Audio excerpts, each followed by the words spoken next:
We live? We doing it? Hello? Are we live? Are we doing it? Hey, nobody watching. Welcome to the stream. What does that mean? Exited host mode. I don't know what that means. What the fuck is this? This could be turned down a little bit. Alright, so hi. Today we're going to be doing more of the stuff. Wow, look at these. These are new frames and they look awful, don't they? It's because they haven't been cleaned at all. These are based on drawings that were much larger scale. And they were drawn at double the size with the double thickness brush and paint. Then we're half scaled, and now I gotta clean them up. Oh, but look at that! Looks like there's more than just that, huh? We got a walk cycle going too. So we got a lot to do. Oh, but not only that, we also have a pre-jump animation too. Not only that, we got a jump animation too. And we got a falling animation too. Oh boy, there's just so much to do. Oh, time to get started. His eye is melting. No kidding, it's like it hasn't been cleaned yet. You're very observant, thank you.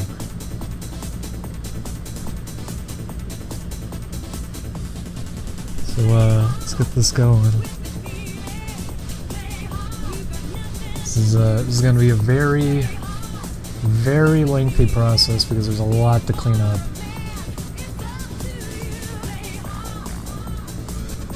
But welcome to the stream, everybody. This is it. You made it.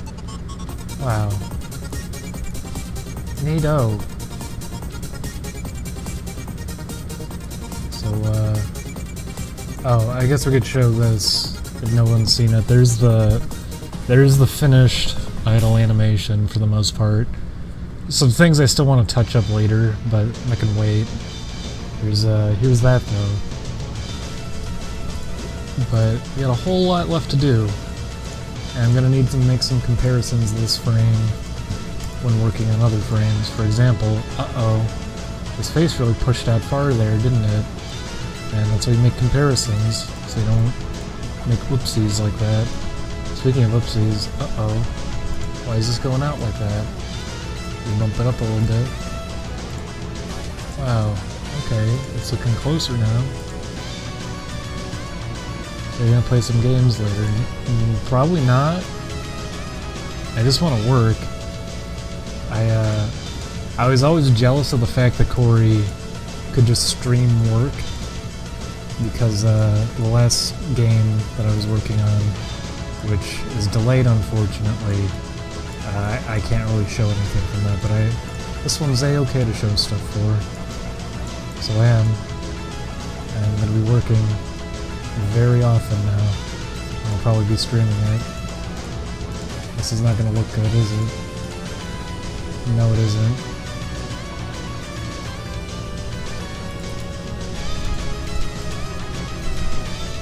Let's just use this for reference. What am I doing? Okay. Okay, so his head's gonna be dipping down anyways because of that. It's gonna pull that in a little bit.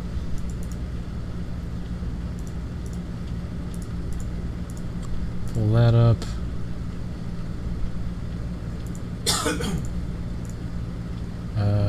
Guess pull this back a little bit too.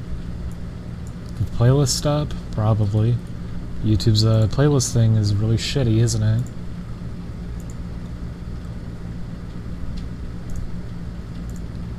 Yeah, it's looking kind of funky. I might want to pull this in. Yeah, what the fuck? Why did it stop playing? Piece of shit.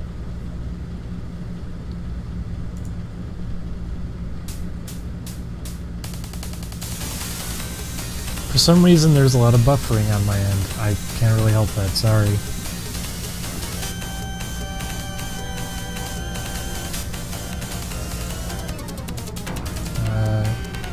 Probably pulled it. Honestly, I could probably just lift the face from this one and just use it.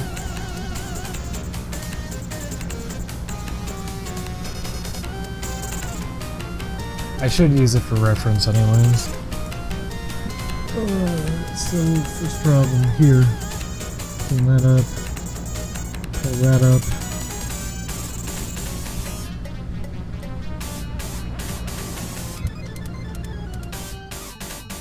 Oh yeah, I saw Twitch fucked up their layout really bad. Go figure. They're always making great decisions. Pull that up. Go over there. Copy and paste this.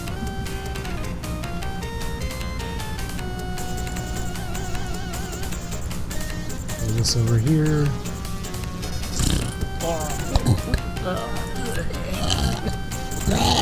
Welcome to the barfing sound stream. This is it.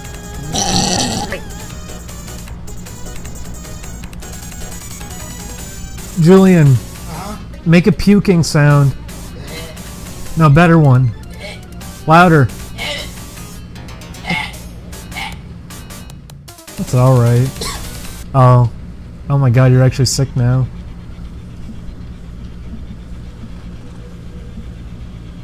Are you using a mouse? Yeah, of course I am.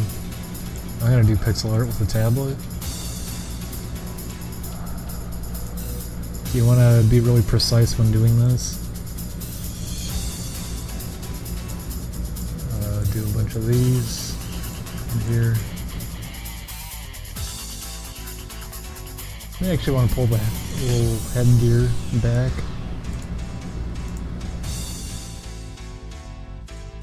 Not that it's gonna matter, I'm gonna be outlining his face around there anyways.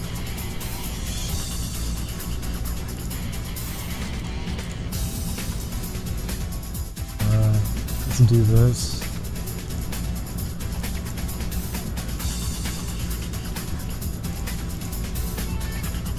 Probably shape this out a little bit more than what's there.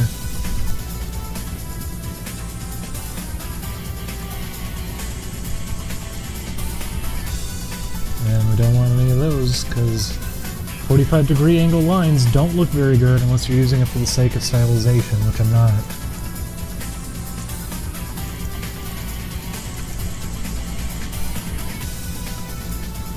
Even then, it can end up looking pretty bad if you're not doing good with it. Not doing good work with it, don't bother. Right around here I could maybe do it with this face though. Do a little transition into it. Yeah, like that. That's not alright. Oof. Well, the top of his face there looks pretty weird. So I'll do that.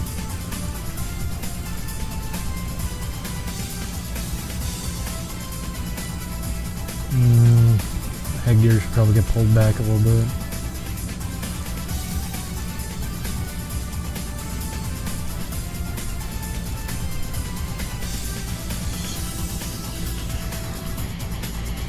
And all of this should get turned blue because he's a blue boy. He's IMing me. Who is it? It's Zach.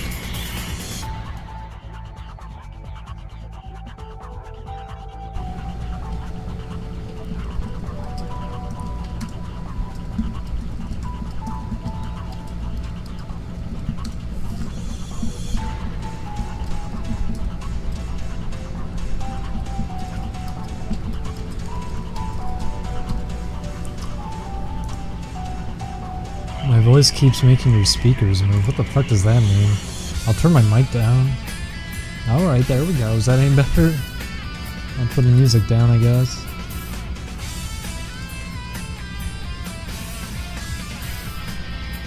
Okay, what was I doing? Okay, pull this over here, I guess.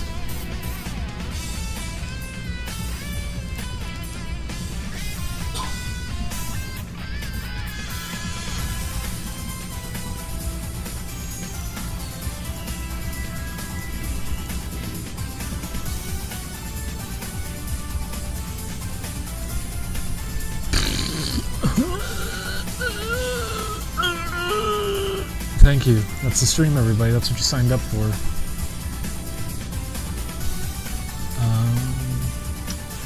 Dip this a little bit.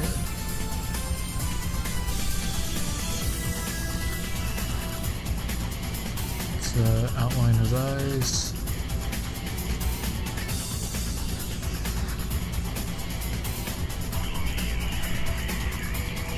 Yeah, his face is extending out here a little bit too much.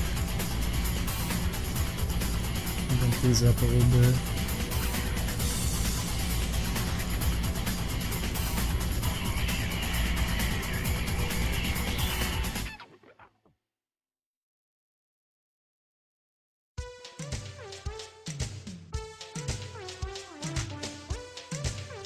Needs to go outward more. This is going to take a long time, by the way, because last time when I was doing it, I was already into it a fair amount. This time around, it's going to take much, much longer because I have done almost no cleanup on this thing yet. So you're getting to see how lengthy the whole process is.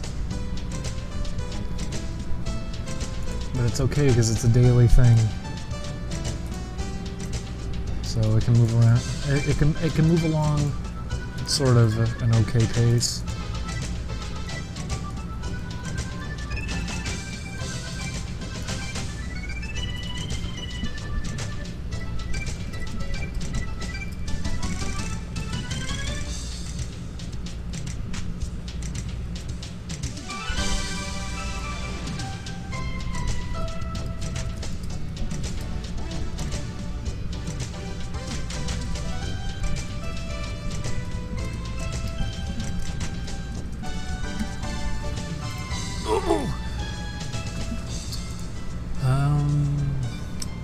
Oh, I missed a pixel.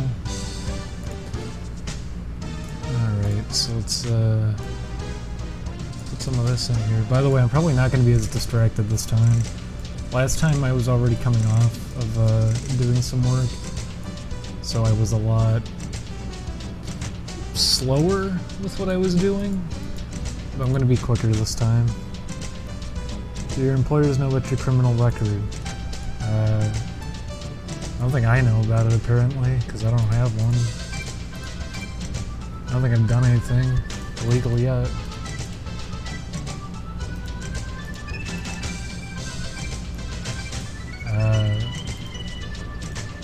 My previous employer did plenty illegal material, though.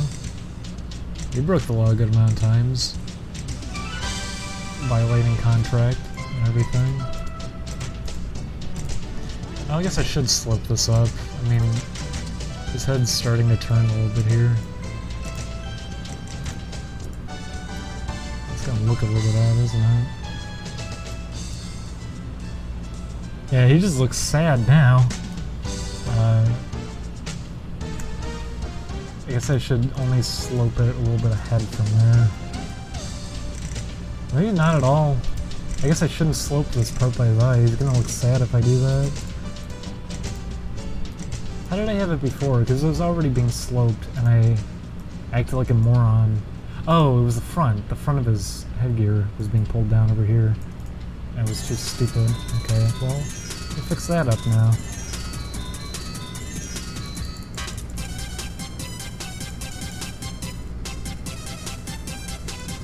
Is Caleb doing better or worse than expected? I would imagine worse. Considering the fact that a lot of people aren't even carrying the game over here.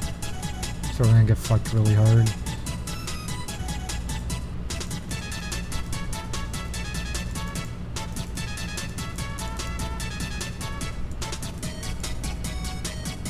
Yeah, that works. There we go. So his idle animation made him look kind of flat. But in a lot of his animations, he's actually going to be moving around more. That was just being done for the sake of keeping more consistent positioning so you know where you are for the sake of platforming.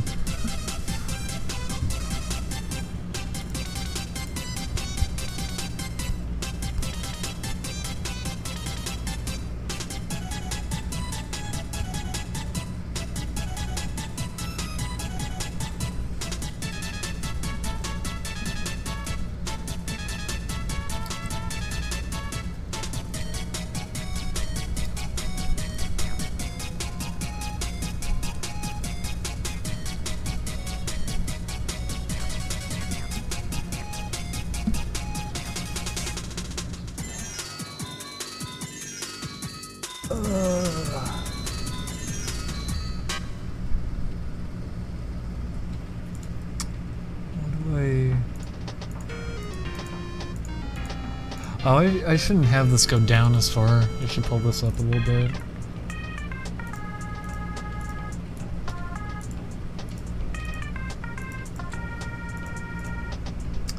Part of the fun of doing this is that since you're going in so close to touch things up, you're going to take notice of small things and adjust them that nobody would care about if it was normal art.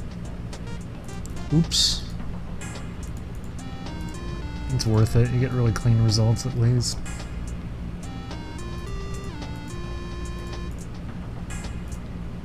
Should probably tilt the top a little bit more though, because he is leaning into it. Actually, that doesn't look too bad. I'd say right now, and then it's gonna look like shit in probably a few minutes. In fact, it's already starting to feel like it's looking like shit.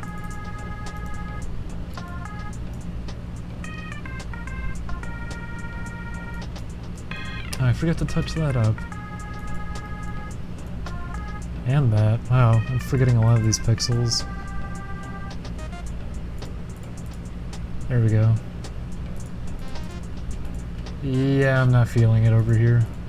Now that I've actually cleaned that up, it doesn't look very good.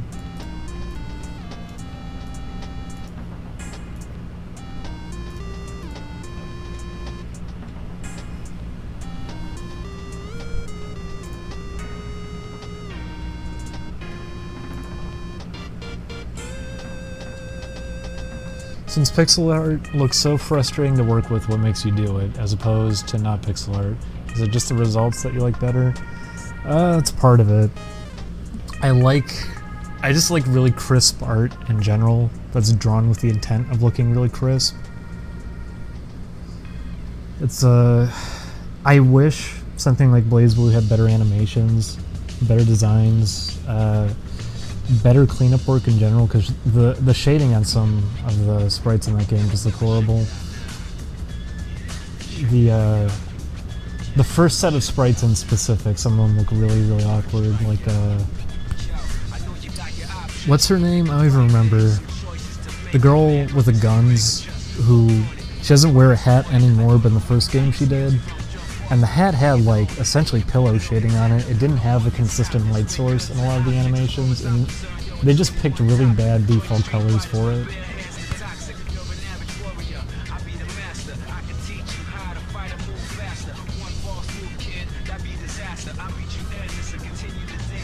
But, the reason I bring that up is because that was at least an attempt at doing...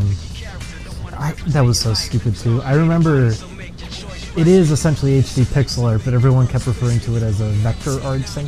No, it's not pixel art, it's vector art. It's being rendered in vectors in-game. I hate to break it to you, no it isn't. If you look at the game on an actual HD resolution, the game isn't scaling it up through vectors, because if it were, the outlines would stay consistent. It's why you're getting a nearest neighbor result on it, and there's weird chunky pixels when the game zooms out.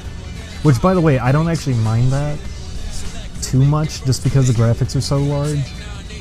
It makes it look cleaner and everything maintains colors, as opposed to getting like aliasing on it, and then the sprites being a little bit harder to read exact positions on it. It would look cleaner, but you also, it just wouldn't feel necessarily as smooth. I'm wondering if anyone's ever come up with a good method for resizing things. I remember there was PaintShop Pro, if you actually drew with the vector tool in that, you could do pixel art through it, and then if you scaled it up or down or rotated it, it would be clean every single time because you drew it within the software. And that was really cool, but in that situation that actually was vectors, but that's, I mean, BlazBlue isn't. BlazBlue is actually just sprites on a texture sheet being read into the game. I don't know why it kept getting referred to as vector art, because it wasn't. It's not vector art. It is pixel art. And not only is it pixel art, it's pixel art based on 3D renders, because I remember people were saying like, well, isn't it hand-drawn animation? No, it isn't. They did at one point early on compare it to what they would do is rough drawings and then would do 3D renders of those poses, and then they do a comparison between the two to apply better shading to it. But by the end of the game's life cycle, they just started doing 3D renders entirely because they came up with a good method for it.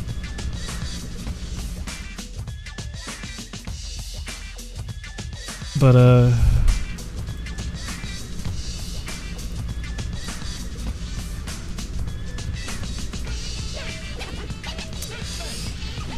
like I said, the reason I'm bringing all this up is when the game wasn't scaling the sprites like that and everything that was on screen, there's something really cool about seeing that it's just as clear as you could get with graphics like that. It's not being upscaled or anything.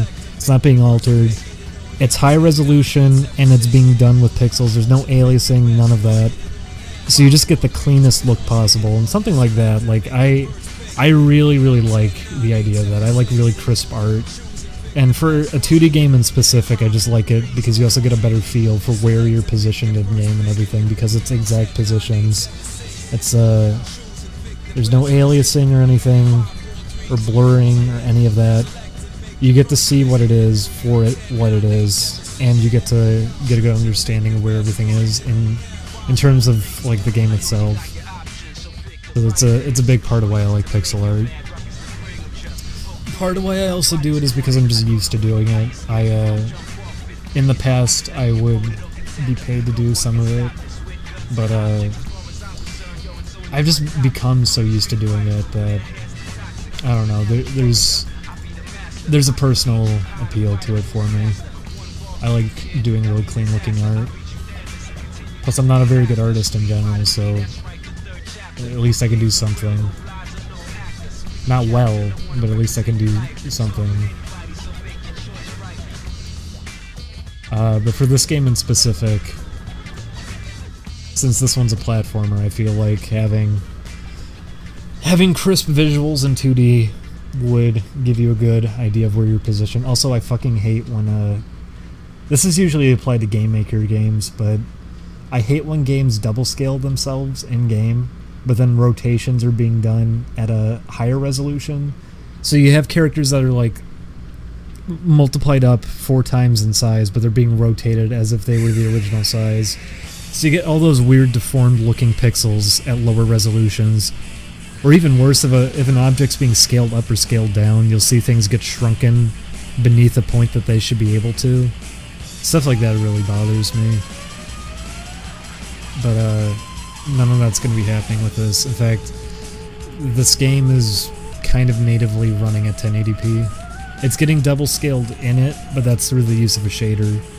It's not because it's actually getting better performance out of it by doing that, as opposed to manual upscaling. It also means that no matter how you scale the window size, because it's handling that way, you aren't going to get screen tearing or anything like that.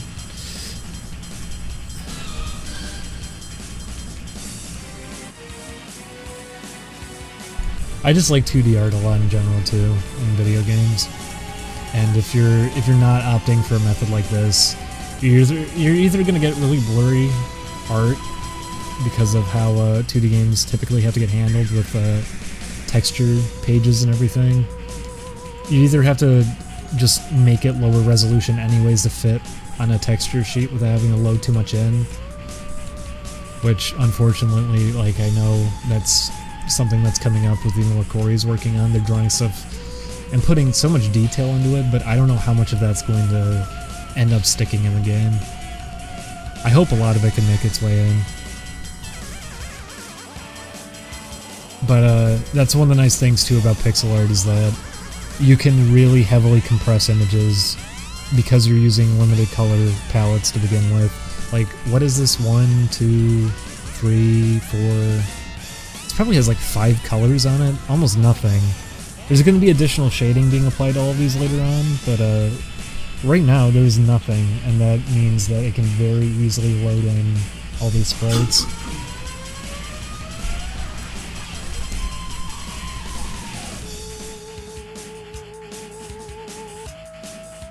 Also, that's the thing too, is I really like color palettes and taking advantage of color palettes for effects and everything. And games don't work the same way anymore, so you can't get a color palette the way that old games were doing it. But through the use of shaders, you can fake color palettes, which I'm going to be doing on this one. So it means we can have effects that you would see in like older games, but you can't really do now. Because usually what people do now, they tint the graphics a different color. I hate how that looks. It looks really disgusting when something just gets dyed red overall. Like, Binding of Isaac does that, and I hate it. It just looks hideous. May as well redraw the character a different color, don't just tint it. But like, there's a lot of benefits to still doing pixel art, especially if you're going to be doing it at a higher resolution. There's a lot you can get out of it. But nobody has really been doing it, is the thing. There aren't that many examples of it, and it's kind of sad to say that. I wish there was more I could look at for like examples and references and everything, but there isn't much out there. Oh, I forgot. I'm gonna need to outline this hand here. Probably be around here, I guess. Looks about right.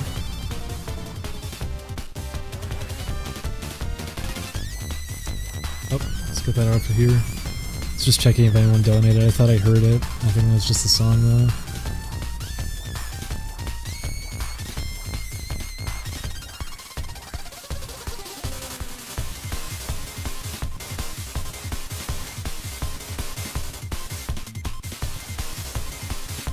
Pull that up, I guess.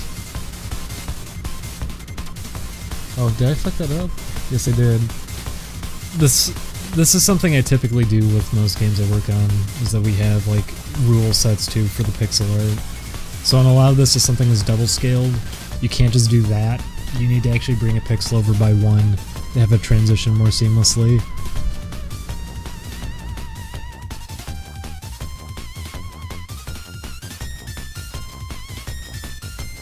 No, that wasn't meant to be a subtle hint. That actually was me thinking the game music was the sound.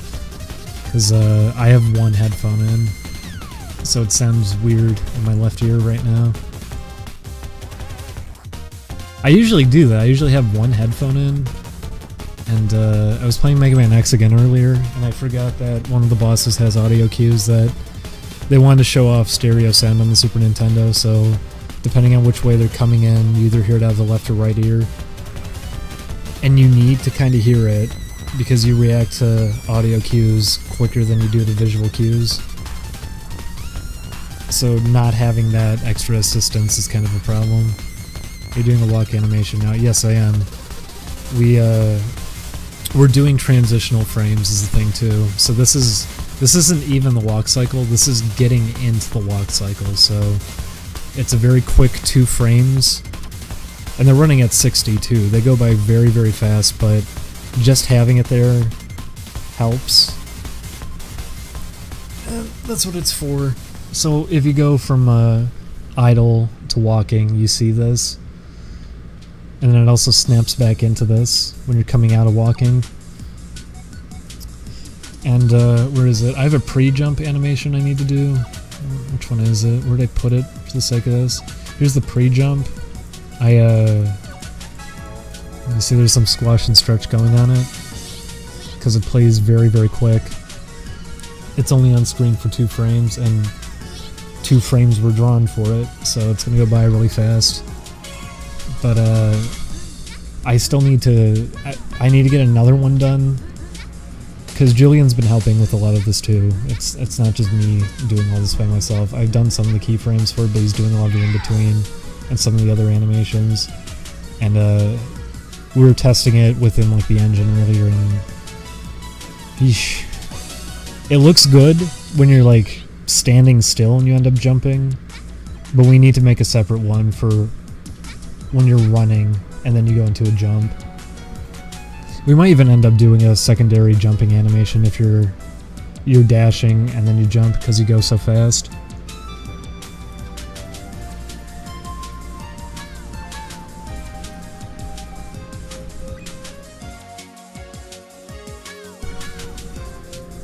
Boomer Kuwanger doesn't really have audio cues.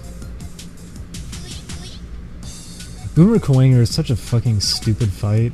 I love the stage. I fell in love with that stage the more I played it. It's probably one of the most entertaining ones to end up running through quickly, because the opening is really technical with like precise jumps and everything and timing one of the parts so you don't get tripped up by the lasers in the room. But I fucking hate the boss fight because of how random it is. Because Boomer Kuwanger, he has a teleport and he can do it as many times as he wants. I looked into it because I wanted to get around it. What you're supposed to do is keep shooting him because if he's being hit, even if it's not actually damaging him, as long as he's being hit by bullets, it'll delay him a little bit from trying to do a teleport and usually encourage him to throw a boomerang at you. But then he still has a chance of doing it. If you get really close to him, that also increases the chances of him not doing it, because he's going to try to grab you, and it's really hard timing it, but if you get right up to Boomer Kuwanger, he'll try to grab you, and you have like a 4-frame window probably to dash away from him before he grabs you. So, like, that's the best way of fighting him. If you're good at timing that repeatedly, you can get him stuck in that for a good chunk of the fight. But even then, he'll still end up teleporting eventually. And it's up to him how long he wants to teleport and how far he wants to go when he teleports.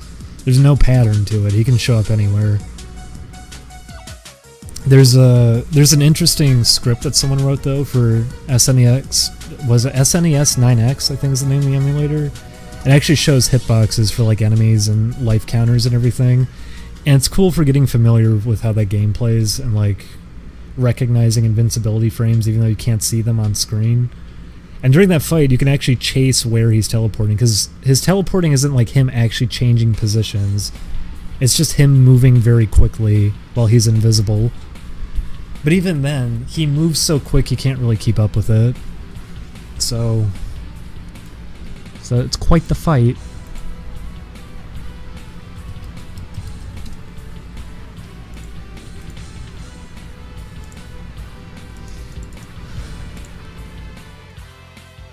But there's a lot of cool stuff with that game I wasn't aware of prior.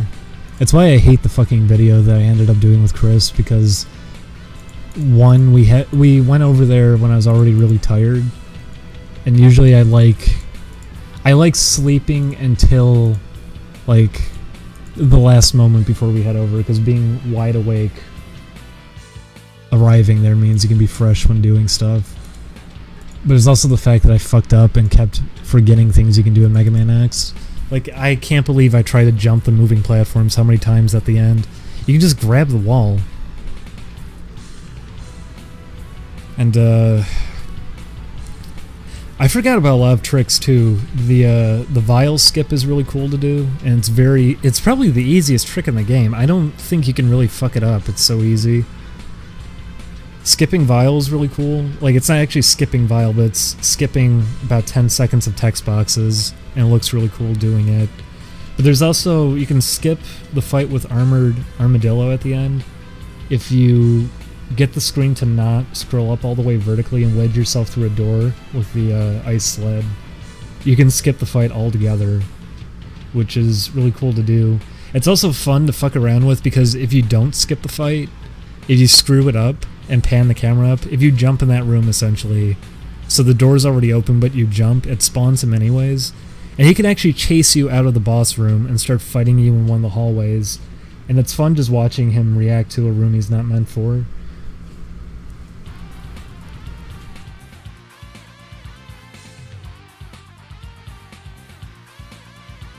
I'm surprised you got that Hadouken kill on Sigma Part 1 when you did. Those are easy. You know what, they're not easy on the X Collection, because the X Collection doesn't have a pause.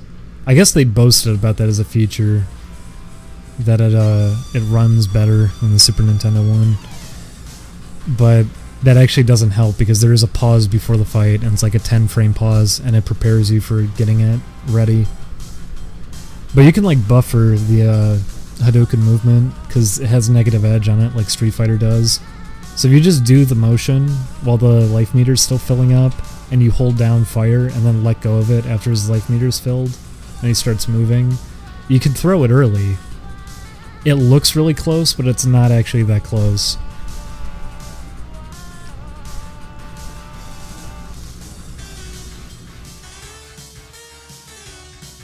Who do you main in Third Strike? I use Necro. But I haven't played it in God knows how many years.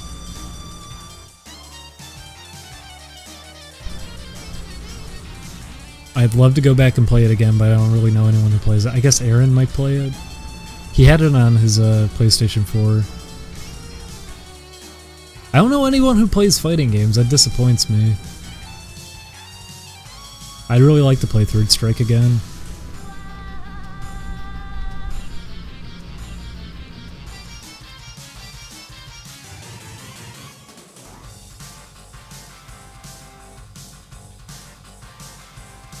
You do that. That lean-in's actually looking alright.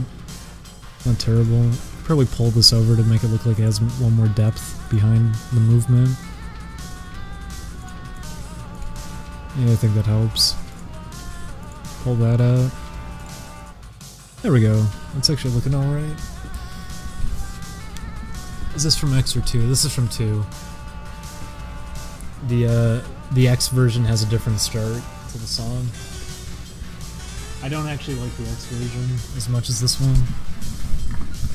Although some of the X versions of songs are a lot better. Who's your least favorite Third Strike character?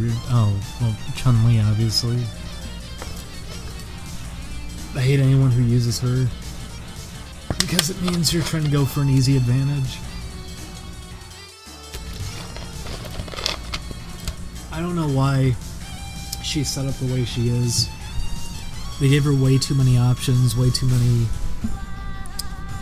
things that help her for pretty much every situation. She's very quick. Her one super art's probably one of the best ones in the game, just because it's extremely difficult to do a full parry on it, and through chip damage alone, it's frustrating to deal with. It takes up a lot of space. Lets her climb forward on screen to do it too.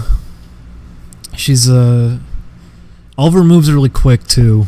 She's just a very safe character to play.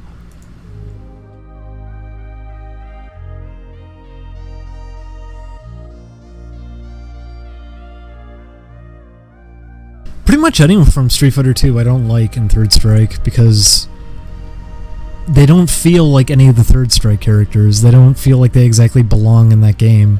I mean, no kidding, they don't. They weren't supposed to be in it to begin with, but it shows.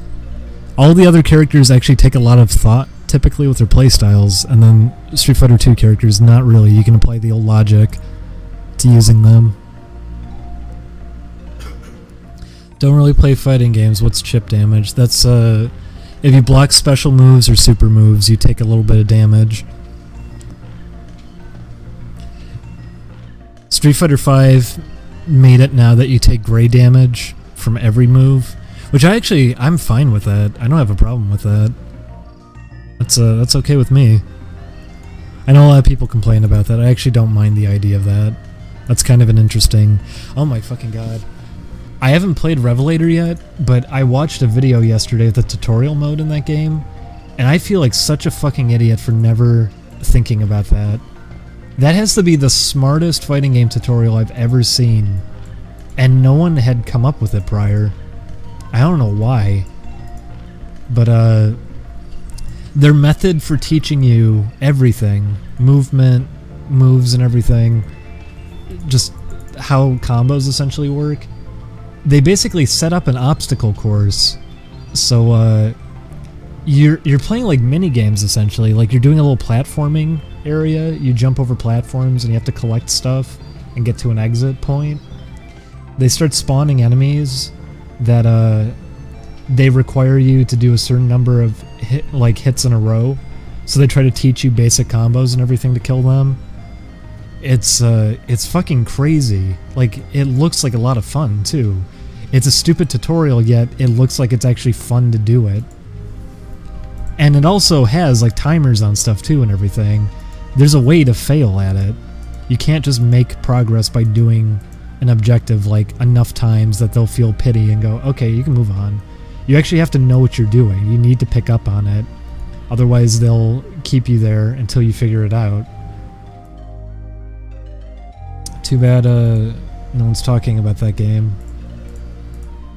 Probably should have this be sharper. He's supposed to have a spiked up tail anyways.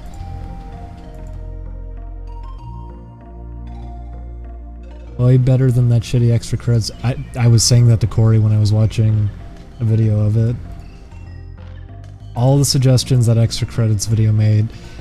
I said it before, but that is one of the stupidest videos I've ever seen. Because they clearly do not understand how fighting games work. And their suggestions are some of the worst I've ever heard. Fighting games aren't MMORPGs.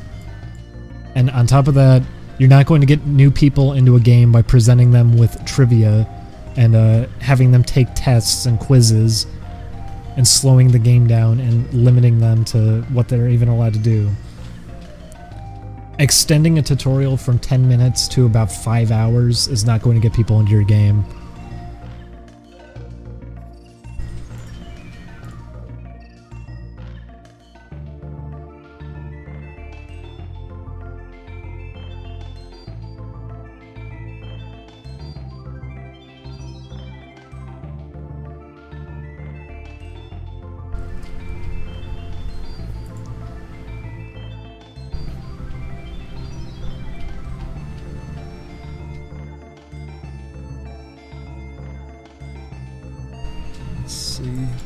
But by the way, if you've never seen what I'm talking about, go look up a video of Guilty Gear Revelator's tutorial mode, because it's smart.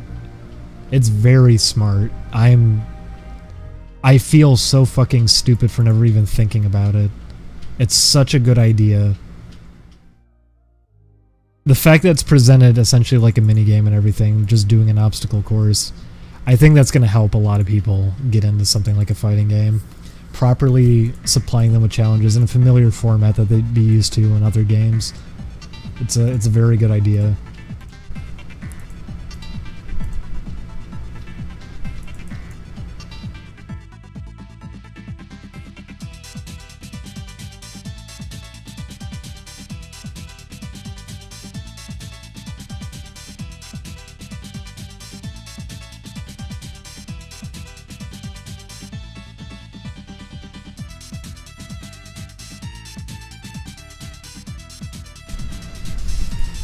Oh shit, my nose is itchy.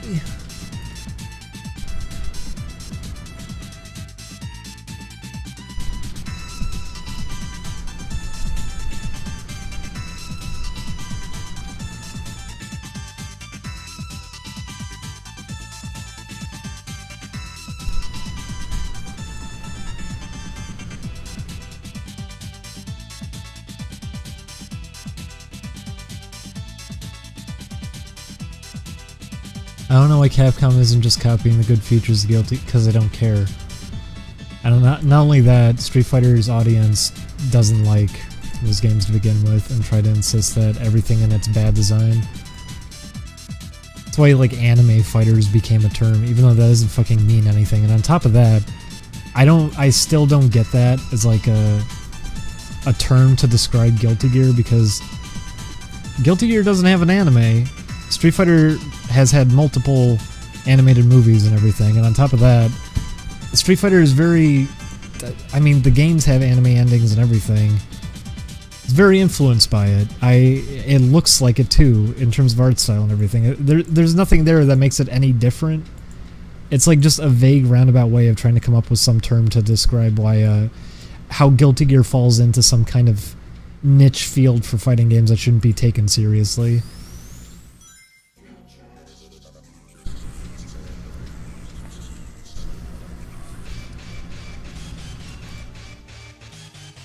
Is it just...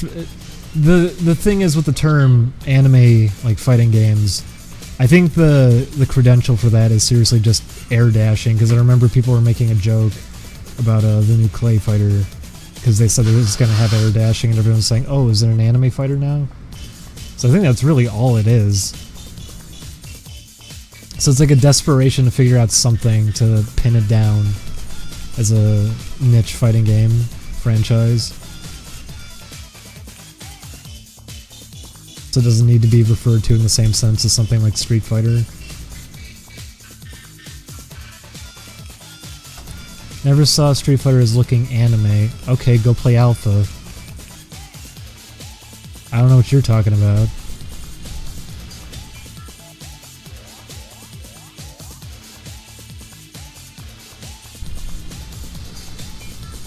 BlazBlue seriously feels like an anime fighter. That one makes a little bit more sense to me, I guess, just because that game is so generic in terms of its style. So that's probably one of the only ways of describing it, I guess. But I don't think Guilty Gear falls into that. Plus, Guilty Gear doesn't play the same way. Fundamentally, it's supposed to be the same thing, but God, BlazBlue runs at snail's pace and is completely different in terms of mechanics and everything.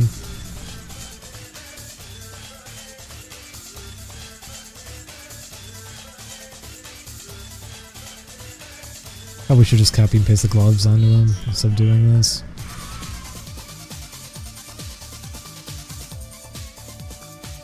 But Guilty Gear has like smart ideas that I'm surprised no one's really taken.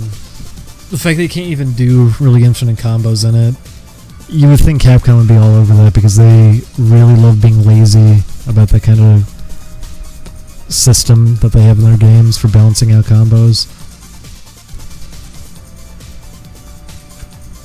Ideally, yeah, it'd be great if you actually balanced proper timing on everything, so everything could be balanced, but it's not going to happen.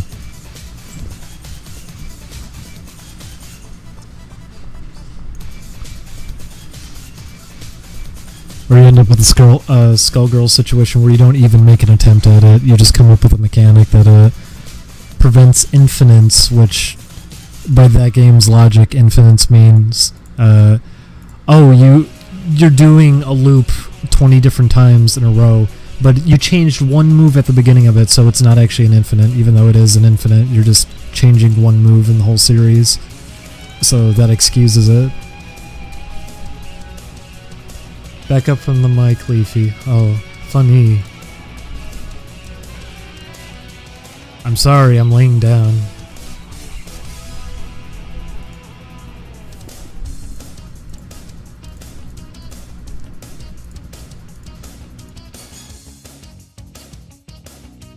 Everyone's big funny.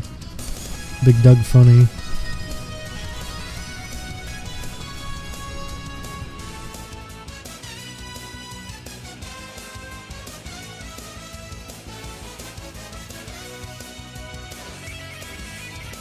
Julian, once I'm done streaming, I need to tell you about something.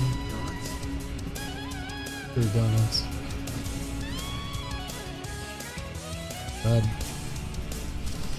Has that guy ever had good donuts across the street? No. Never? I think the croissants are fine. Yeesh.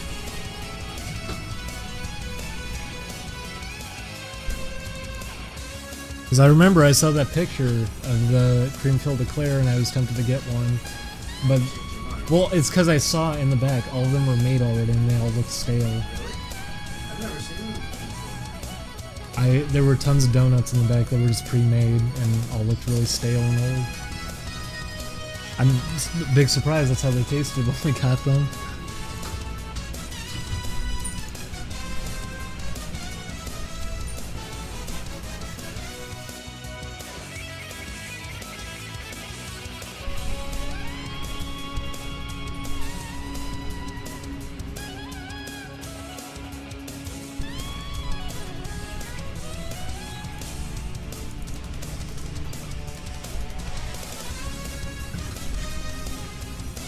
His arm is really beefy in this shot, isn't it?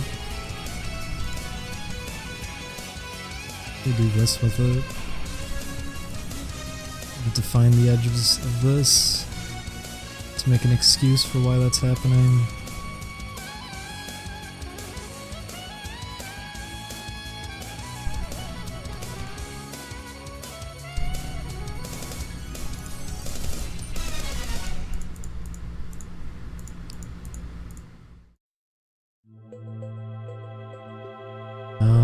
looks a little bit weird now that I think about it. We could just do this and pop a little hole in there. That might look weird though. In fact, it is looking weird.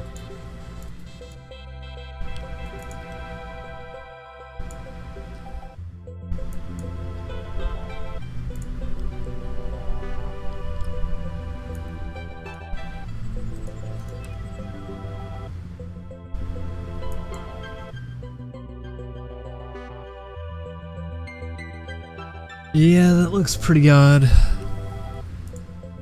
In a perfect world, that could be a solution, but fortunately, it don't look no good.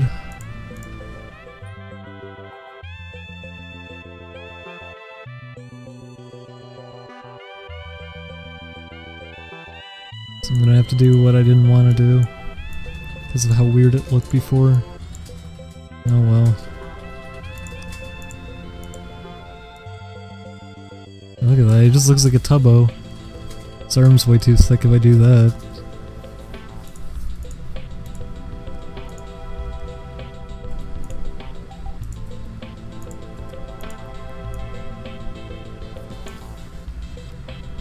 That works.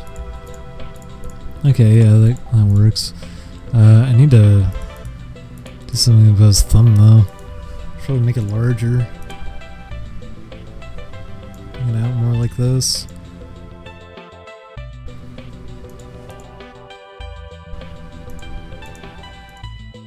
That'll actually help mask it more too, by bringing it out. There we go. Oh wow, look at him vibrate. I got all these bananas but nothing for answers. I'm surprised somebody remembers that video.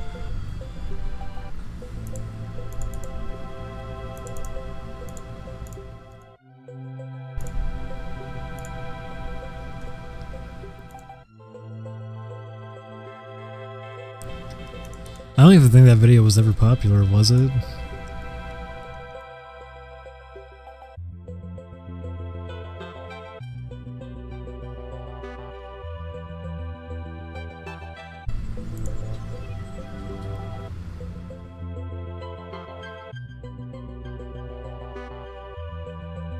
Yeesh, that looks bad now. It's always something. Oh, this looks stinky. Ugh! That doesn't even look rounded if I do that.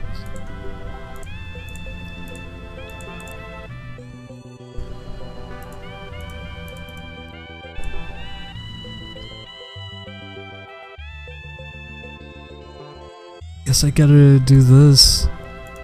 As much as I don't want to.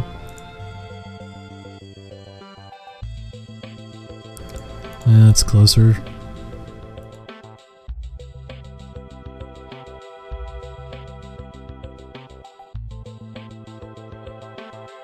That works. I have to copy and paste the glove over though.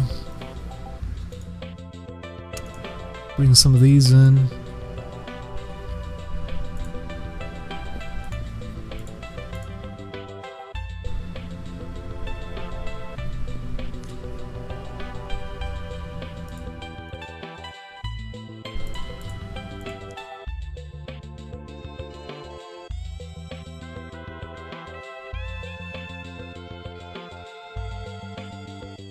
Okay, that works. Just copy the glove over now.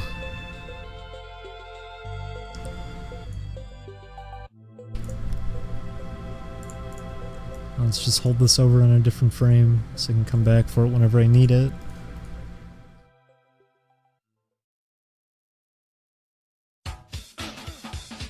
There we go.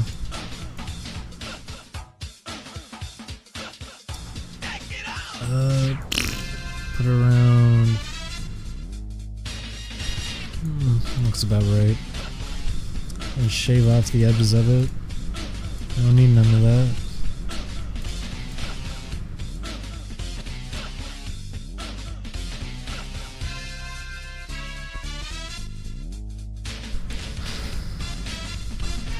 Shave that off. Okay. Making some alright progress.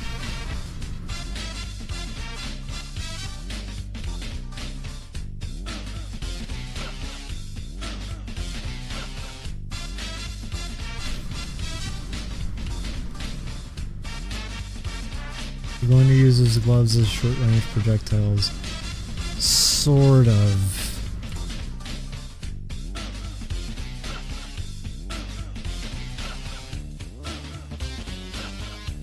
They're not going to pop off or anything, but punching is sort of going to work like that, even though also at the same time not really. You'll have to see.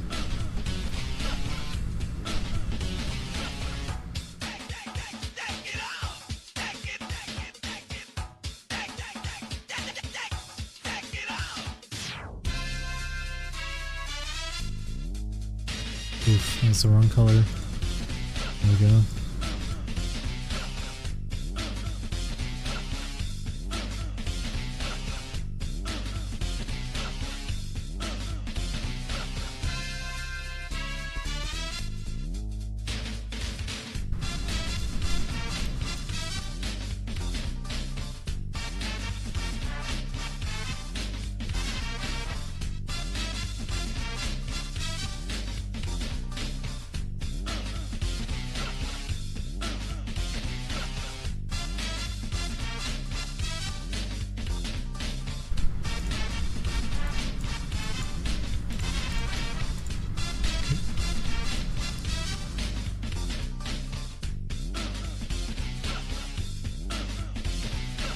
Oh, it is. This is wider than I thought it was.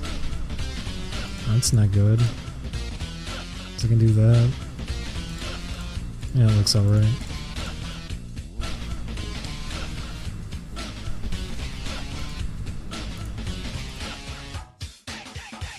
That,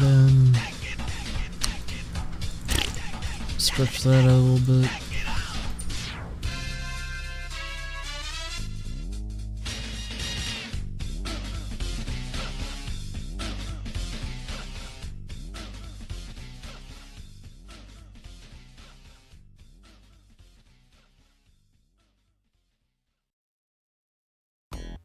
I'll just fix this by already doing this.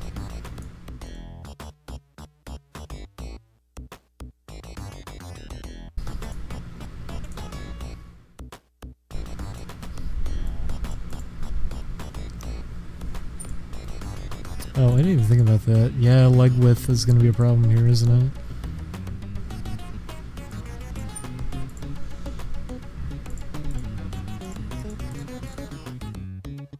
I need to shape his shoe a little bit more. Some shoe shaping. Neato.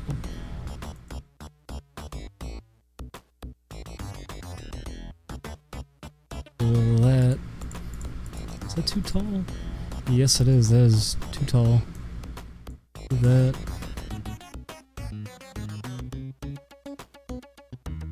Pull that in. Pull that in. There we go.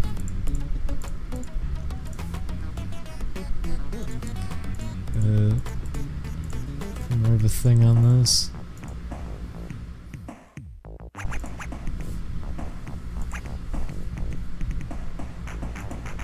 You think Sean Murray's gone into hiding? Well, yeah, they haven't been using their Twitter ever since they said they were going to listen to, like, community feedback, work on bug fixes.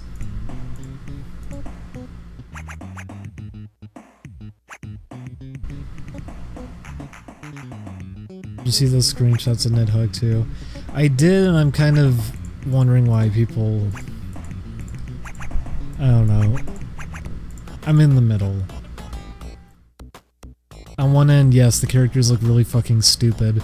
On the other end, the backgrounds actually look pretty nice. And some of the visual details look okay. Then on the other end, I fucking hate the joint-based animations and how they're rotating around and how wacky goofy it's trying to be. It's also just hard to tell what's going on anymore because they're deciding to animate it like that. Instead of having actual hand-drawn animations. I'll say that. I don't like how the original game looked to begin with. It was very lazy. I know people would say minimalist and say like, oh no, the animation is really fluid. No, sorry, that stuff probably didn't take any time to do. But at least it was very clear and readable and you know what you were doing. I can't tell what the fuck is going on those new videos for Nidhogg 2. And the designs just look like the one puppet from Don't Hug Me, I'm Scared. But some of the art doesn't actually look that bad. The backgrounds are really nice, like I was saying. There's a chandelier in one of the backgrounds I saw that actually had, like, the chain had physics on it and everything, and didn't look bad. But too bad the characters are animated like shit because it's broken up into joints being rotated around. So you have no idea what's going on. And then also the characters look stupid. I saw someone refer to it as pillow shading though, and no, they're not pillow shaded. They do have a proper light source. Whoever was trying to fault it for that, no, it's not pillow shaded.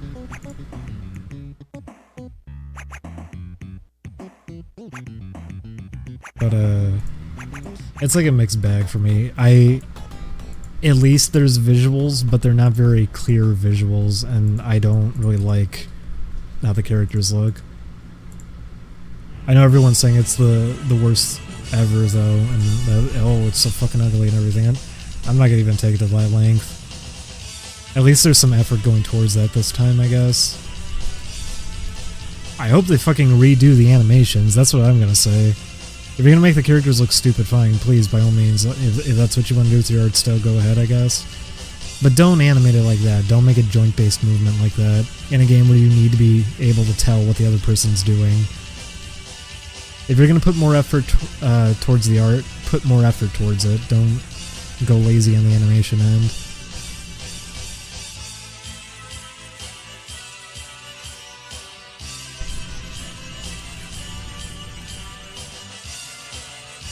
But everyone's saying like, oh, it should be minimalist or whatever. No, I actually don't agree on that.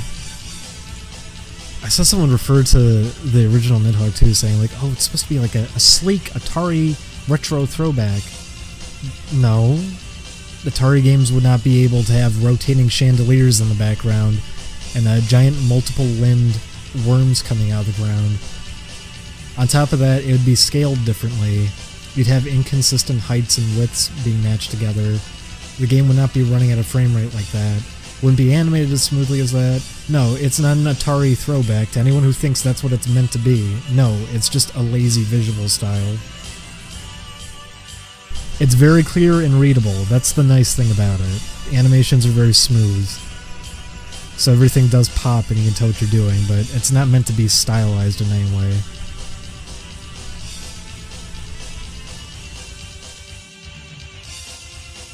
So don't give it too much credit. New game's ugly, but there is at least some effort going towards the art, even if you don't really like the visual style behind it. I can recognize that about it. Although I can't say that with the actual animation, like I said. Joint-based animation like that is one of the laziest things you can do, and they did, not only that, they did a horrendous job with it. It looks fucking horrible. You can't tell what the characters are doing. None of it reads. If you want an example of joint-based animation actually kind of working, I don't even know if I could really give an example. I guess the Rumblefish was probably like one of the best attempts at it, but even then, that game, it's kind of all over the place.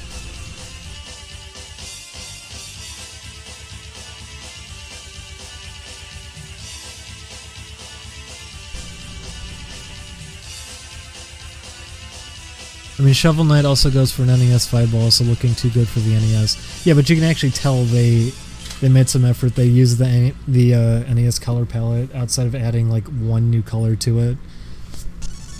The animations in that game are very smooth. No, it does not follow the hardware limits in any way at all. Like, it's widescreen and everything. And here and there, I'm not going to give Shovel Knight excessive praise for its visual end. I like the animations on it a lot, but I think some of the in-game sprites can look kind of funky here and there. But a lot more effort went into that. You're really, really, really stretching and fooling yourself if you're going to act like something like Nidhogg is trying to hit a specific visual style. Not to mention the fact that the game was in development for 4 years and that's what you ended up with. that wasn't carefully crafted or anything. Because the first year it looked like that, and they ended up winning prize money from the Indie Game Festival and everything. They could have done a little bit more for it, but they didn't. The animations in it at least are smooth and readable, but at the same time, when your characters look like that, anyone could really pull that off. I'm seeing that a lot now. I'm seeing a lot of people give it more credit than it's worth just because they're so upset with the new visual style, when I could tell more work went to this art style this time around, even though I don't like how a lot of it looks. I'm not gonna make excuses.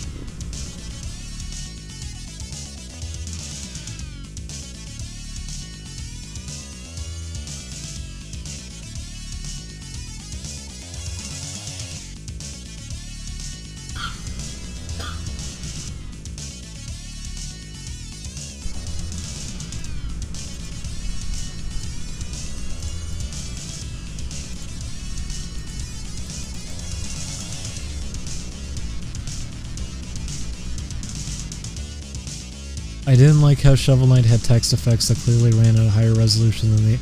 I don't know why that happens. Mega Man 9 did the same thing, and I don't know why. Everything else was so accurate. I've said that too. I've said how Mega Man 9 is probably the best attempt I've ever seen at going for that kind of throwback. Because it had sprite flickering. They really went all out with that one. And it was impressive. To the point that I was almost fooled it was just a ROM hack or something. It was crazy how much detail they poured into that. But then that was the one thing that irked me, was they pulled all of this off, but the most obvious thing that they could have avoided, they didn't. They had high resolution text on menus that was anti-aliased and everything. It's like, what? How? Come on, guys. You were so close. You could have done it. You're using the right font, too. You're just using a high resolution of it for some reason. Yeah, Mega Man 9 has sound channels and everything. It's broken up, so they'll mute sound channels for sound effects. They were so fucking accurate with that. I know that sounds like nitpicky. I remember people were getting mad at Chris for pointing out some of the stuff in the Shantae videos, which some of the stuff Chris was pointing out was really nitpicky. I wouldn't even fault it for some of that. But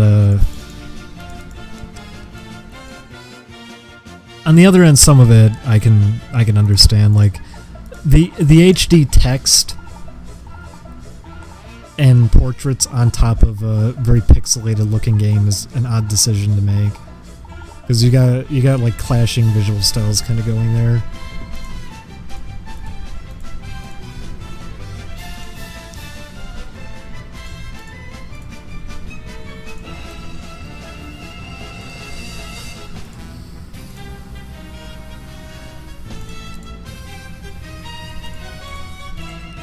But I'll take the other end of this. Shantae is a game that looks really, really nice, and I can't fault it much. Especially the animations and like pixel art and that. Character sprites in those games look great. Really fun designs too. My issue is that I just haven't had much fun playing through a Shantae game.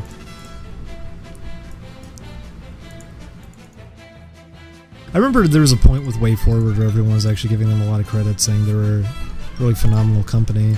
And don't get me wrong, I like a lot of the stuff they're doing, but they've done so many games that just kind of fall into the mediocre territory. Not really anything too solid. Although I think that kind of passed now. I don't think everyone's really praising Way Forward anymore. I think they did more than enough that it was just kind of like, oh, never mind.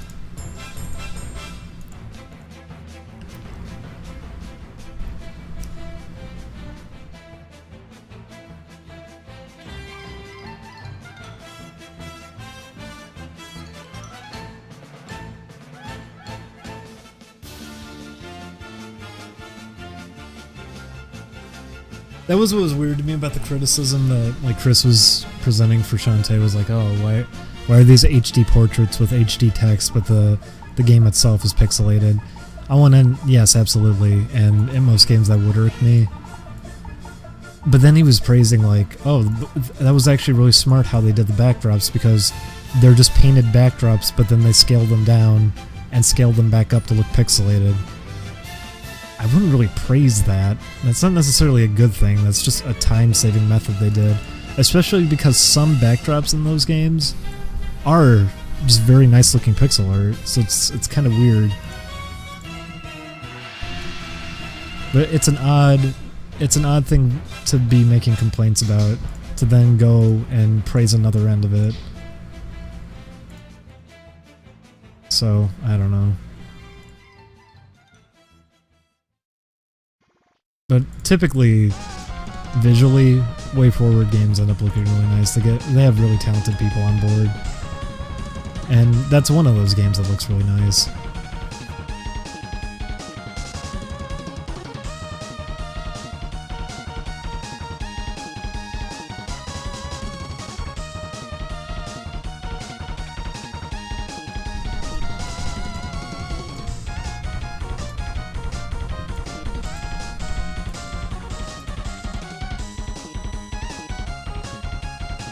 Some of the best pixel art I've seen is Fez.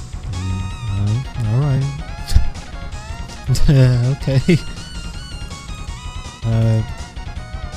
Go look up the Iconoclast. Go look up Owlboy. Fucking look up Owlboy. Fez? You're gonna put that up there?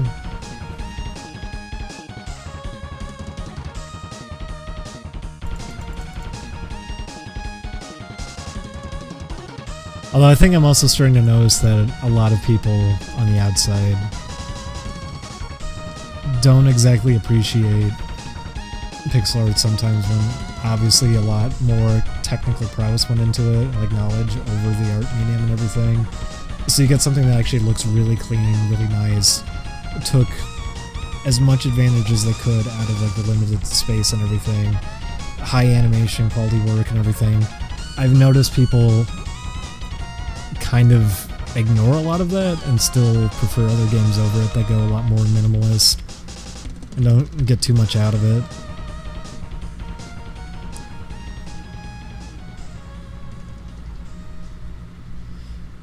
Because I remember, oh my god, Julian's one roommate, that depressed me. I actually lost motivation one night because of that. Because, what is it called? I always forget the name.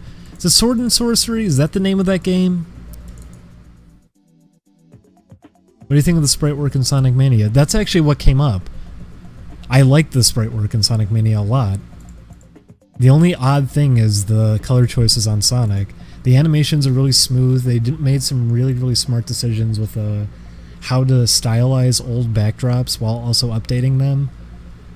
Like, it's a really crisp looking game and everything, but that was what came up, and his roommate was just saying like, what? I don't get it. What's special about this? Looks boring to me. It was just like, oh, alright. Well, maybe he's just not familiar with these games or something. But then, what was it? Am I right about what that's called? Is it Sword and Sorcery? Is that the name of that game? That got brought up, and he said that was like a masterpiece visually, and referred to it as high art.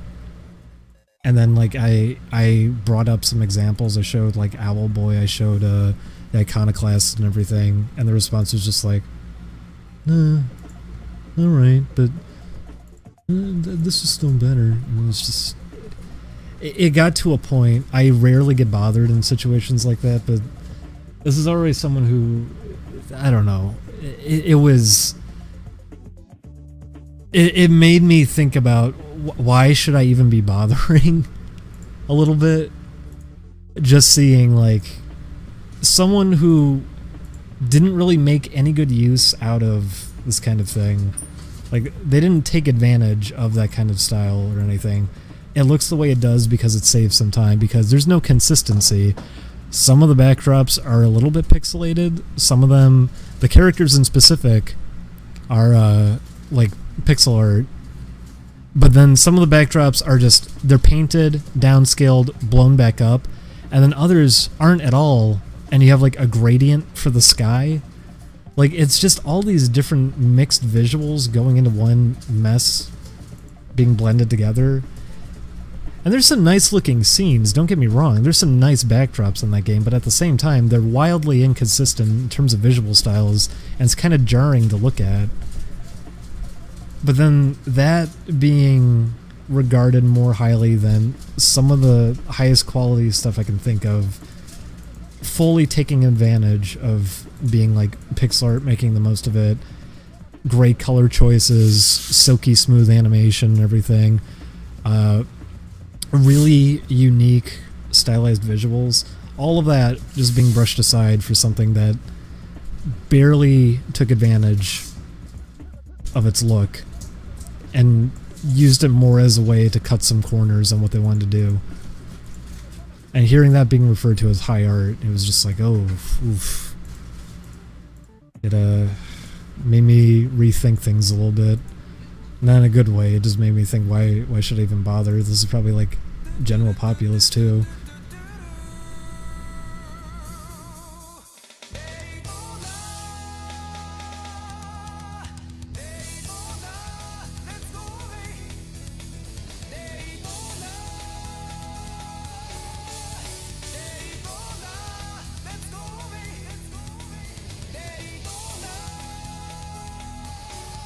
But that really bummed me out.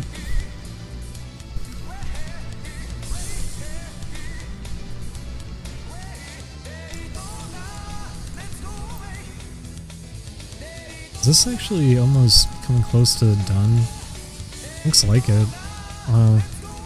That went by a little bit too quick.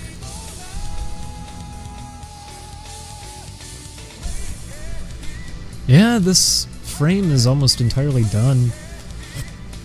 I didn't think I was gonna clean it that quick. Well, then move on to the next one, I guess.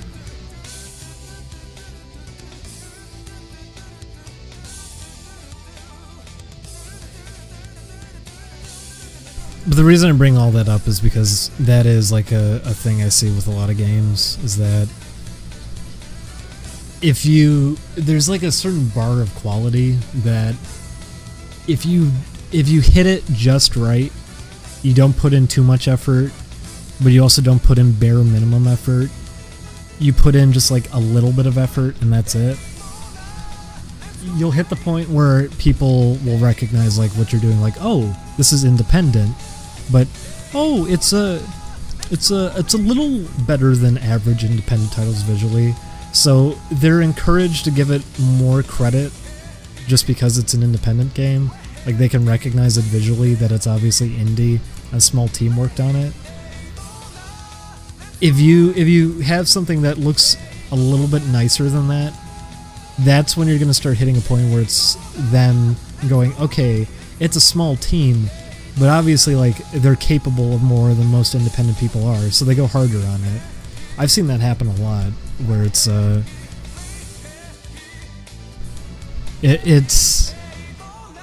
it's really weird seeing stuff like that happen.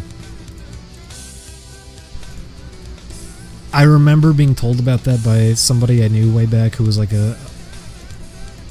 one of the panelists at the Indie Game Festival, how there's a specific image they have in mind for indie games, and they want to keep not exactly, they didn't word it as keeping the bar lowered or anything, but they want to keep the standards lowered enough that anyone can get into it.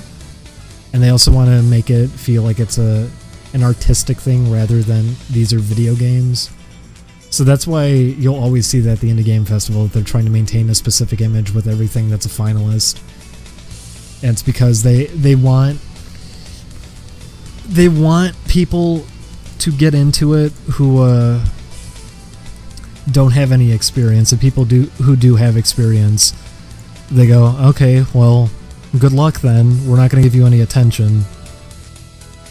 Which, on one end, okay, great, you're letting new people into the industry, I guess, but on the other end, you should be giving people something to strive for, something higher up. You shouldn't be just deciding, like, you're gonna lower people's expectations for games and everything and just take steps backwards because progress scary, trying harder scary.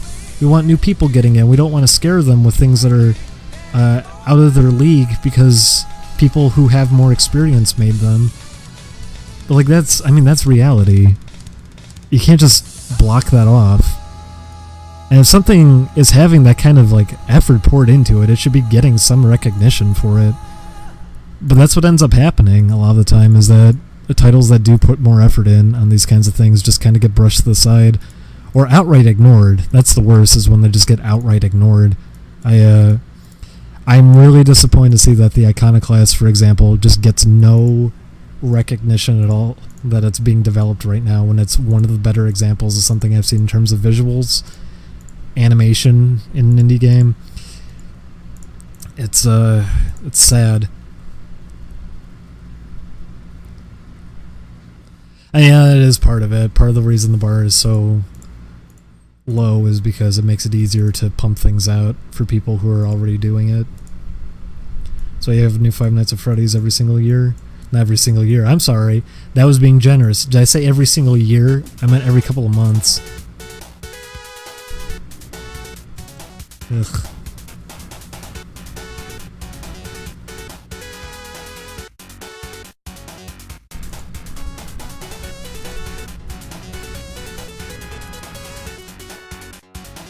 I need to move this thumb back. It looks weird.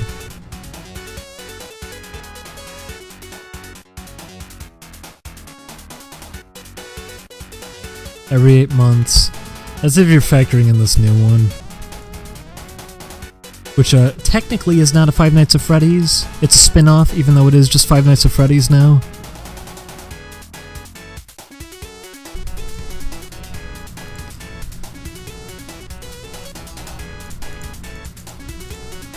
Maybe I should just have the thumb not be visible in this frame. No, that looks too weird if I do that. Just bump it back.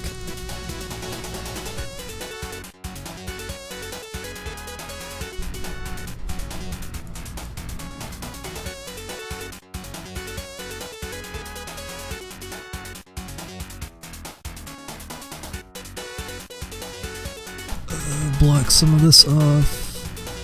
Probably hit alt. Ugh, it hit too much. I forgot about over here. There we go. Okay, we isolated it to the gloves.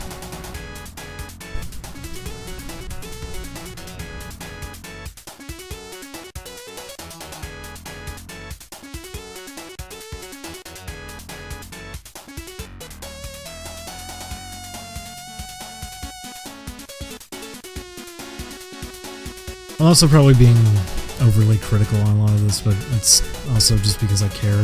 Like, a lot of this does matter to me. I don't want games that kind of stagnate or get really bland in terms of decisions being made with them, because nobody wants to really try take any steps forward.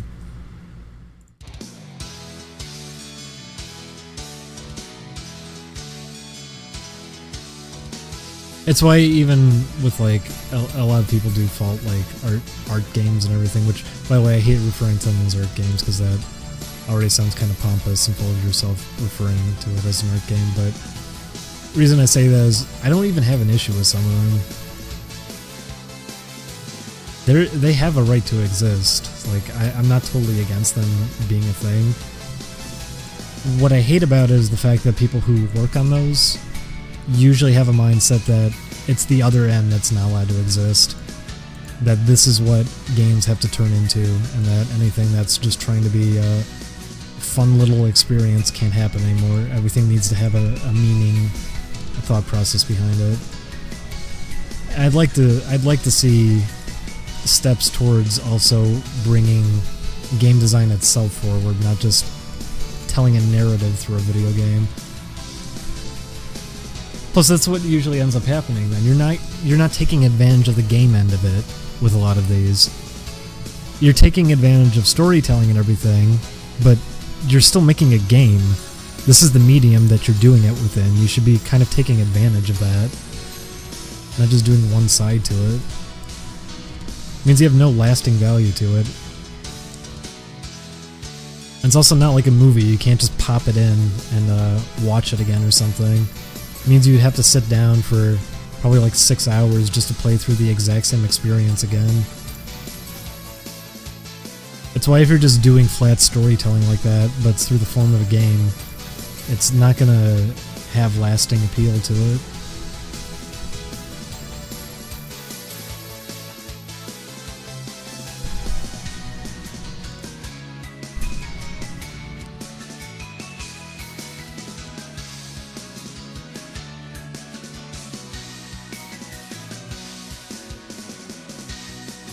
It's also, I wish people, they are experimenting, because I was saying like bringing games forward with new ideas and everything. In a way they are, but then in another way they're not, because after some of these games came out, I just see a lot of repeat ideas, or just taking old formats that didn't really work and just repeating exactly what they did. Like, I'm seeing FMV games making a comeback, but no one's actually doing anything to make it kind of work now when it didn't before.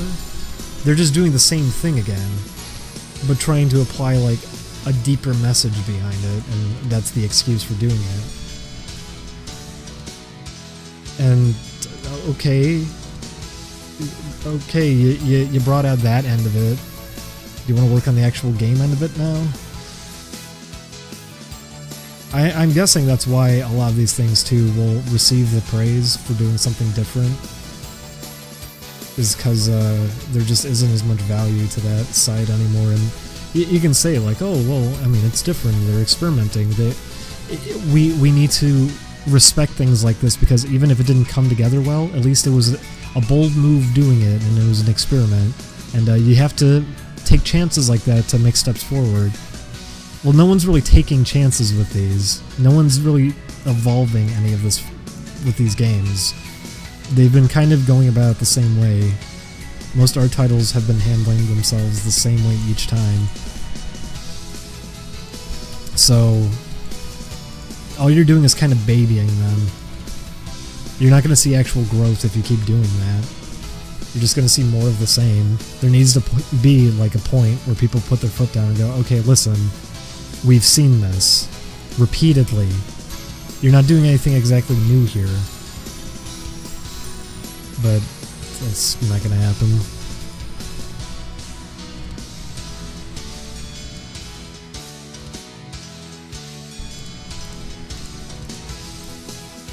Oh, I gotta fix where this thing is positioned on this frame. Why is it so high up? Pull that down. But I'm not against games like that existing. And I've enjoyed some. But, fuck. There's an overabundance of them, and a lot of them aren't doing anything to bring anything new to the table. And not only that, a lot of them just don't even value the fact that they're interactive in some way. It's just that they know it's a medium they can exploit because standards are very low in terms of storytelling within games, so they know they'll get more praise for what they're trying to do there than they would anywhere else.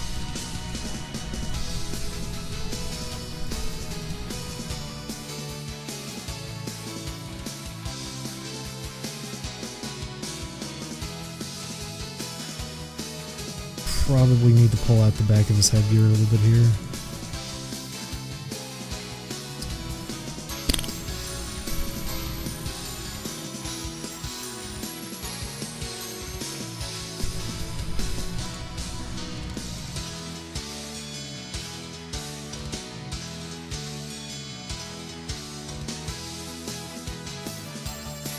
I'm gonna bring it out right here is what I gotta do. Pull this one out.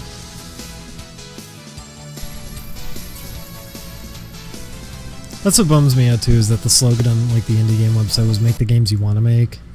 But you know what games people want to make? The ones that are successful. you're not really seeing much originality. At the same time, though, I don't think games necessarily need to be fully originality. Part of the reason they got to the point that they did, and we're seeing the emergence of some ideas, was because they would look at things that worked and would take ideas from that while adding on to them. Bringing ideas forward, that's a big part of it.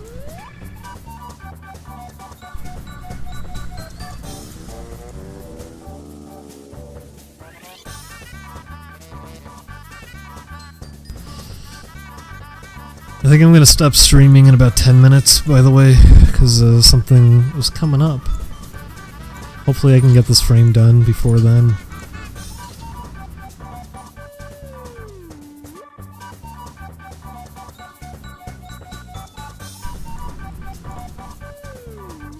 I even realized the song was playing.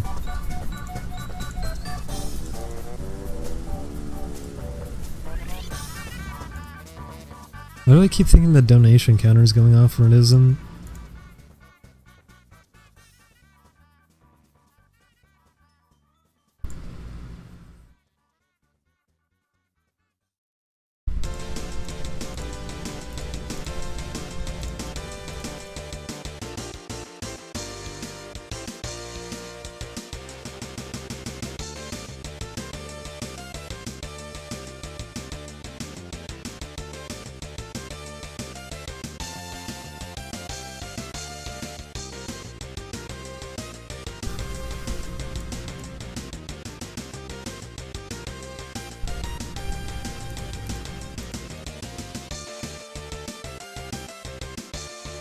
Please keep streaming another 5 hours. No, that's alright. I have no reason to do that right now anyways.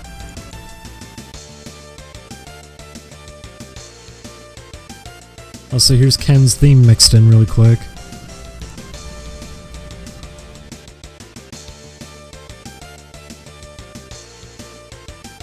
Because if you do the soundtrack for one game, why not just work in pieces of that for a different game you're hired to do music for?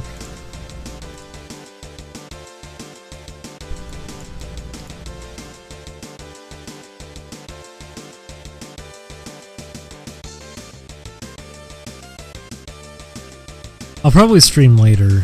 Like, I'm only gonna go off for something for a little bit. I'll come back. This is what I mostly do all day anyways, is just work on game stuff and pretty much nothing else. So anyone who was thinking I was just farting around all day, no, I'm usually doing this. You're living it.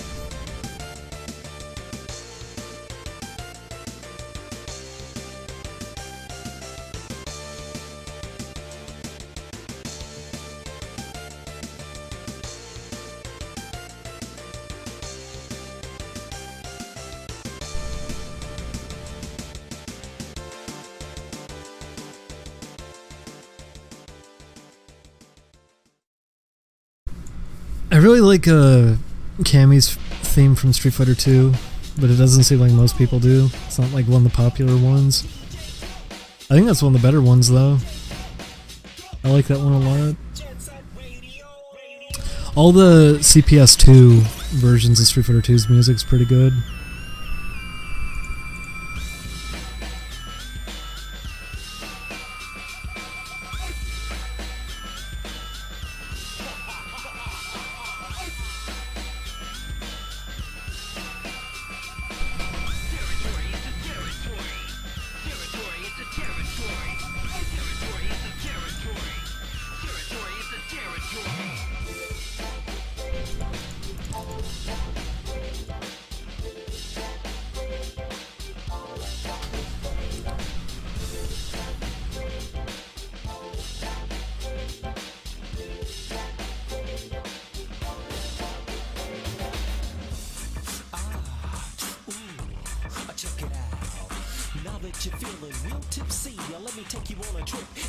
What do you think had better sound, CPS2 or Neo Geo?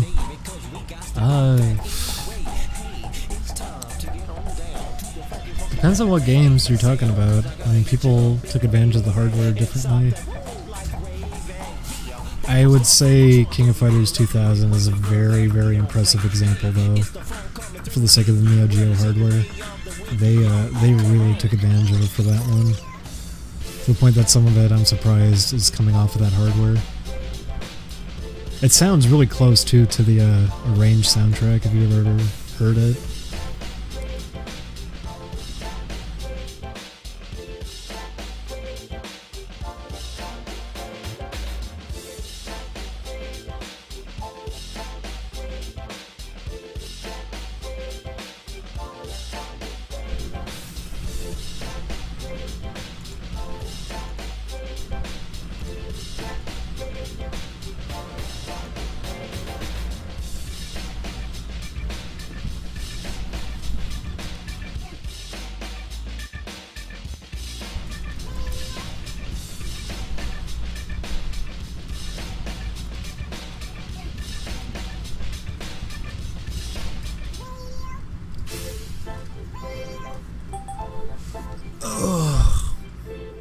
Ever played SNK Double Dragon game? Yeah. It had some okay ideas in it. Some characters were pretty fun to play as. What was that one called? Was it like Rage of the Dragons or something they called it?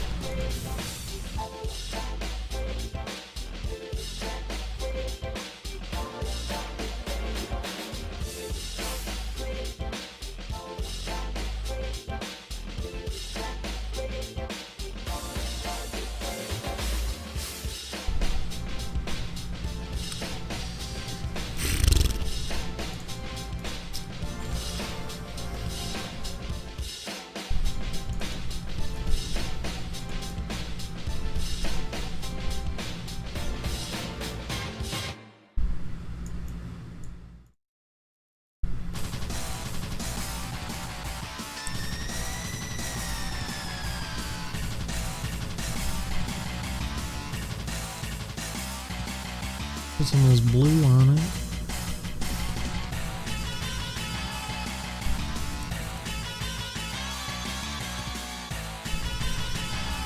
Put the glove there, because I forgot to.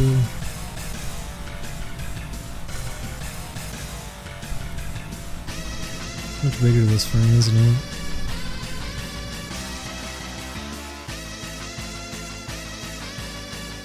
Pull it forward. I don't know where to put it really for this one. It's too odd. Maybe like right there. That looks odd too. Guess I should pull it like over there. I don't know where to put it. Oh, that's a tricky one.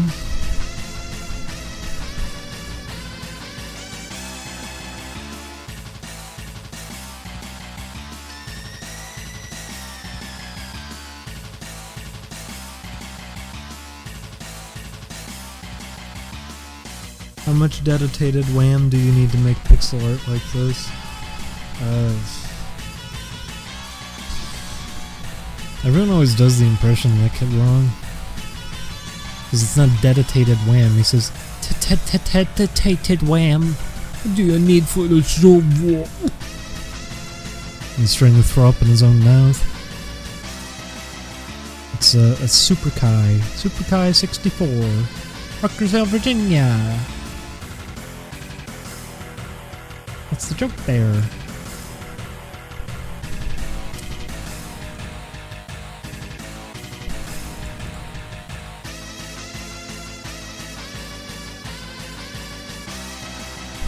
Let him vibrate. You can't really preview this animation.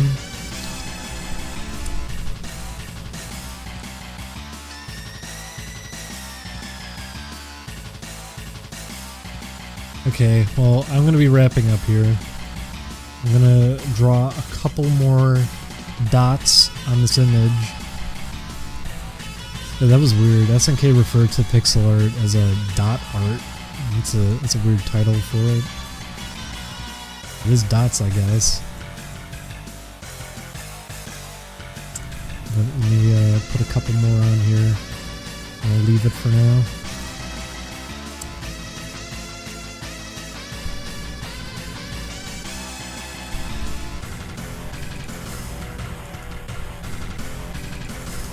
We're getting there.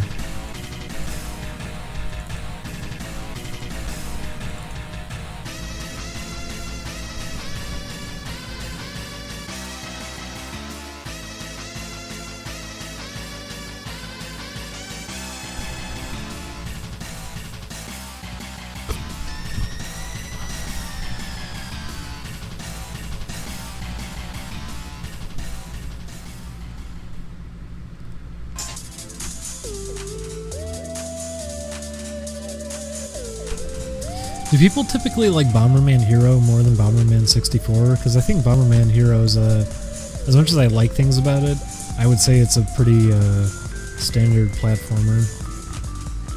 I thought Bomberman 64 was pretty fun. It seems like most people don't like it. Or even at the time, people didn't really like it. I liked it a lot though. I thought the bomb jumping mechanic was really fun.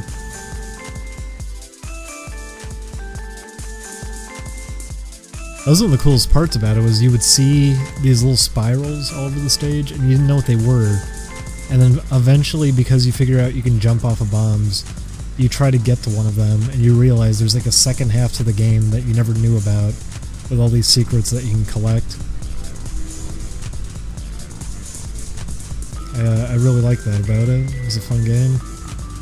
Really good music too, although Bomberman Hero has really good music.